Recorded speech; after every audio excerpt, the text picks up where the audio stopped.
পুজোর আগে সুখবর বাজারে এসে গেল বহু প্রতীক্ষিত পদ্মার ইলিশ। গতকাল রাতে বাংলাদেশের সীমান্ত পেরিয়ে ইলিশ ভর্তি ট্রাক ঢোকে হাওড়া স্টেশন লাগোয়া পাইকারি মাছ বাজারে। সকাল থেকেই কলকাতা এবং হাওড়ার বাজারের খুচরো মাছ ব্যবসায়ীরা সেই মাছ সংগ্রহ করার জন্য নিলামে অংশ নেয়। দিন কয়েক আগে বাংলাদেশ সরকার পুজো উপহার হিসেবে 1200 মেট্রিক টন ইলিশ রপ্তানির অনুমতি দেয়। আজ প্রথম ইলিশের গাড়িগুলিতে 50 মেট্রিক টন ইলিশ বনগাঁ সীমান্ত পেরিয়ে হাওড়ায় মাছ বাজারে আসে। এই খবর পেয়ে খুশি মাছ ব্যবসায়ীরা। 800 গ্রাম থেকে 1 কিলো সাইজের ইলিশ মাছ এসেছে। এই মাছ বাজারে নিলামে দাম ওঠার পর খুচরো বাজারে বিক্রি হবে। খুচরো বাজারে এর দাম পড়বে কিলো প্রতি 1600 থেকে 1700 টাকা বা তার বেশি। পুজোর মুখে পদ্মার ইলিশের আগমনে খুশি ভোজন রসিক বাঙালি।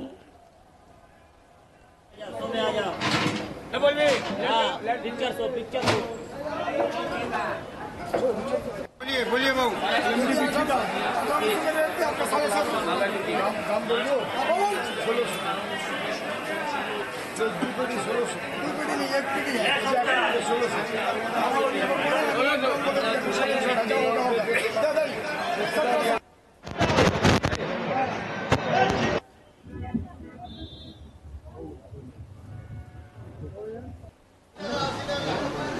দাদা আজকে তো প্রথম বাংলাদেশ থেকে ইলিশ হলো, কি বলবেন, কি রেট রয়েছে?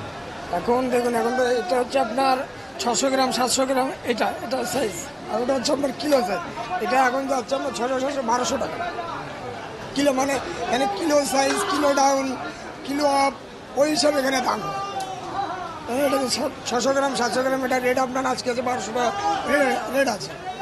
আর কিলোটা আপনার রেট আছে আপনার ওই 1800-1750 এরকম। আজকে প্রথম দিন চাহিদা কিরকম রয়েছে? চাহিদা একটু কম আছে, আজকে প্রথম দিন কিন্তু বহুত কম আছে। রেটটা যতক্ষণ ফাইনাল না হবে ততক্ষণ পাইকার ধরবে না। অনেক টানাপোড়েনের পর অবশ্যই বাঙালি পুজোর সময় পাতে ইলিশ পেতে চলেছে। এতে চলেছে, এখন ইলিশ তো আমদানি হয়েছে, কিন্তু যতক্ষণ পাইকার তো চাইছে যে বাংলা ইলিশ খাবে, বাংলা ইলিশ খাওয়ার জন্য ইয়ে হয়েছে, কিন্তু মানে চাহিদা আছে, বাংলাদেশের মাছের চাহিদা আছে, কিন্তু আজকে একটু বাজারটা একটু ডাউন আছে, পাইকার আসছে না। পাইকার এখন অনেকেই জানে না যে বাংলা ইলিশ ঢুকেছে। ধীরে ধীরে জানাশোনা হয়ে গেলে তখন পাইকারি স্টার্ট করে দেবে। শেখ বাবু প্রথম কত মেট্রিক টন এসছে আর কি রেট রয়েছে? আমাদের প্রত্যেক বছরের মতো এই বছরও বাংলাদেশ গভর্নমেন্ট দুর্গাপুজোর উপলক্ষে মাছ প্রদান করলো। জুলাই মাসে আমরা চিঠি লিখেছিলাম বাংলাদেশ সরকারকে, ওনারা 1200 মেট্রিক টন মাছ আমাদেরকে দিয়েছেন, যার জন্য আমরা ওনাদের খুবই ধন্যবাদ দিই। গতকালকে থেকে মাছ ঢুকতে আরম্ভ করেছে, প্রায় 50 মেট্রিক টন মাছ ঢুকেছে, যেটা আজকে বিভিন্ন বাজারে ইনক্লুডিং হাওড়া মাছ বাজারে বিক্রি হচ্ছে। বাংলাদেশে মাছের যোগান খুব কম, মাছের ল্যান্ডিং খুব খারাপ। এই মাছটা যে এসছে দুদিন আমরা মানে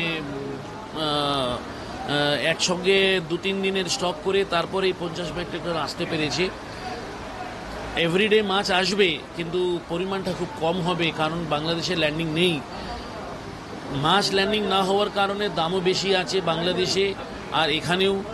এখানে আপনি ধরে নিন অকশারে আমাদের মাছ বিক্রি হয়, ফিক্স রেট তো হয় না। ধরুন কিলো সাইজের মাছ 1500, 1600, 1700 এরকম বিক্রি হচ্ছে। 1200 মেট্রিক টনের মধ্যে আমরা মনে হয় না যে 500 মেট্রিক টনও নিয়ে আসতে পারবো। এর মূল কারণ হচ্ছে দুটো। একটা হচ্ছে যে টাইম আমাদের খুব কম, শুধুমাত্র 15 থেকে 16 দিন আমাদের কাছে আছে। 5ই অক্টোবর হচ্ছে লাস্ট মেয়াদ, যে মানে আমরা মাছ নিয়ে আসতে পারবো।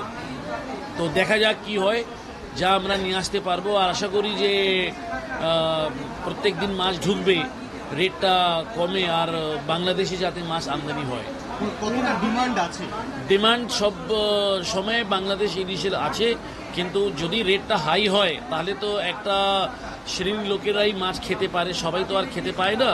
যেমন কিছুদিন আগে গুজরাতের মাছের খুব হেভি ল্যান্ডিং হলো, মানে প্রায় 1.5 মাসেই কিন্তু 4000 মেট্রিক টন মাছ এলো। তাহলে গরিব মানুষও কিন্তু মাছ খেতে পেলো। তো সে জিনিসটা তো হচ্ছে না বাংলা মাছে। মানে অনেক মানুষ শুধু দাম জিজ্ঞেস করেই কিন্তু সান্ত্বনা পেয়ে নেয়। এই হচ্ছে অবস্থা। সময়টাও এবার খুব কম হাতে। সময়টা খুবই কম, 15 থেকে 17 দিনে খুবই কম সময়। আপনার নাম আর Syed Anwar Maksud, secretary, fish importer association, Calcutta.